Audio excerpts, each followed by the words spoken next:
There are people that aren't living like us. We have tools at our disposal. We have the internet to catch ourselves up to speed. We have each other and a way of communicating with each other so that whatever you learn in field, you can bring to others, and whatever they learn, they can bring to you. It's collaborative. My job here is to catch you up to speed in the world of pickup, not enough so that you can just get laid, but enough so that you can teach it to your son. This is serious business.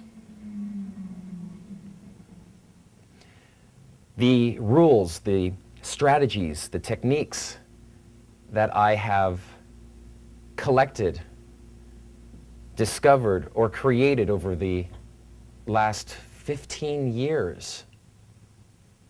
I never meant to be a pickup artist. I just wanted a girlfriend. Just wanted to be loved. This stuff, if you apply it systematically, will work.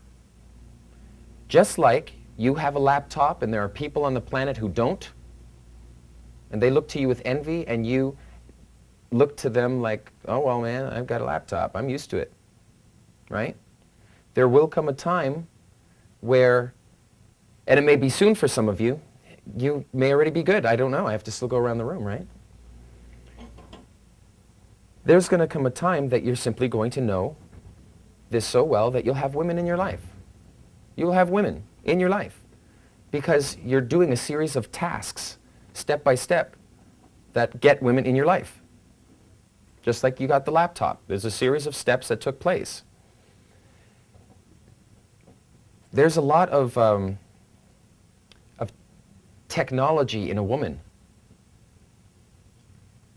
If we can backwards engineer how she's built in terms of an AI, just that alone. You know, you have a girlfriend and you're interested in artificial intelligence and you think, how would I create a program that could mimic her personality? All the little nuances, you know, as if the personality, almost like an imitator, could, you could put on your mother's personality, oh, and then put on one girlfriend's personality. It becomes different. And then another one. What are those distinctions? What are those differences? There is an attraction circuitry built into an emotional circuitry in every woman that is ubiquitous. It's the same everywhere. Here's why it's the same. Because of the population explosion. What? Around 2,000 years ago, there were only around 11 million people on Earth. There are 6.45 billion now. In Casanova's heyday, the mid-1750s, when he's tramping along in Venice, snagging some birds, if he were here right now, he'd just be one of us. That's it. He's got some game.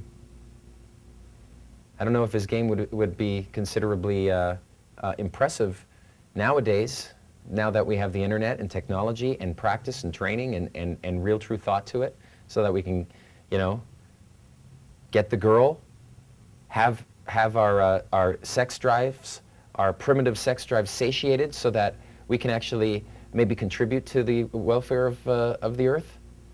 You know, if you're working at MIT and you're building, you know, some cool machine that's going to save the planet, and you're not getting laid, that's seriously going to compromise things.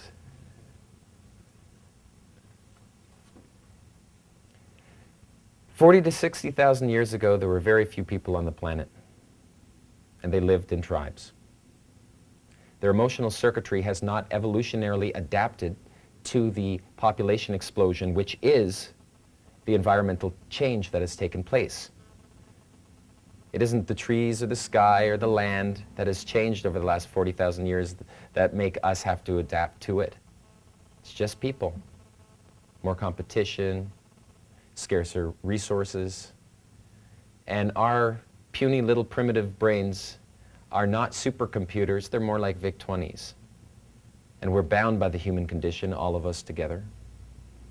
And we have to indulge in that because Every emotional circuit that exists in your head exists for a calibrated reason. Every single one. How many are there? It wouldn't surprise me if you can quantify each emotional circuit. Less than 300. Separate calibrated ones. Like for instance, these are some subtleties. If you're attracted to a woman, you will feel itchy in 4 separate locations. Women will feel it much more than men. Women will need to touch their hair repeatedly. Look out for it. If a girl's touching her hair like that, she's grooming. She's trying to primp herself, look nice. She doesn't know she's doing it. It's hardwired. She could be talking to somebody, right? On the corner of her eye, she'll see you, and when she does, she'll do this and keep talking. She won't even know it. It's a signal. It's a robotic signal. You will see it. Just look out for it tonight. The second one, if a girl scratches here, if she's scratching here, right? This is a subcommunication from ape days. Back when we were apes, what this means is, I'm itchy, I need grooming. Right? But in an ape society or a tribal society, if we think back, even apes lived in a tribal way.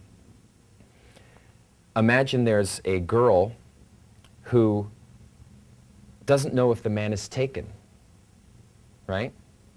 And we as men don't know what it's like to be attracted to someone bigger and stronger than us.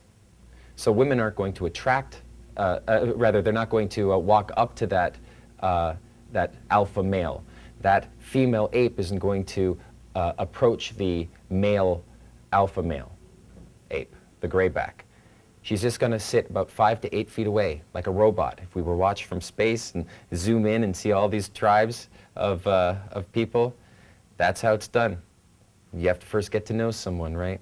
So the way it's designed in this little robotic world of ours, of humanity, there's the guy. If she finds him attractive, she will put her back to him 5 to 8 feet away. I will not get any of that unless certain stereotypes of the clothing that I'm wearing have already given her a predisposition towards thinking I have value. You know, you dress like a rock star, they'll treat you like one. Is that the proximity alert that you described? It's the proximity alert, and exactly. And how do I know it's really robotic? Because I did experiments, that's why. For shits and giggles, I'm in field. And normally I would open indirectly. And we'll get into what that is in greater detail, but in this case, if it's proximity, I could just tap her on her shoulder and say hi. If she wasn't expecting it, she'd be like, over the shoulder, what, right? But if she turns and goes, oh, hello, you know? And more so, if you tap her and she does this, right? Then she's really nervous. She's like, and you can tell too. See, it's the mirror opposite. And that's proximity. You've already, got attraction, so you don't have to really, work her attraction circuits.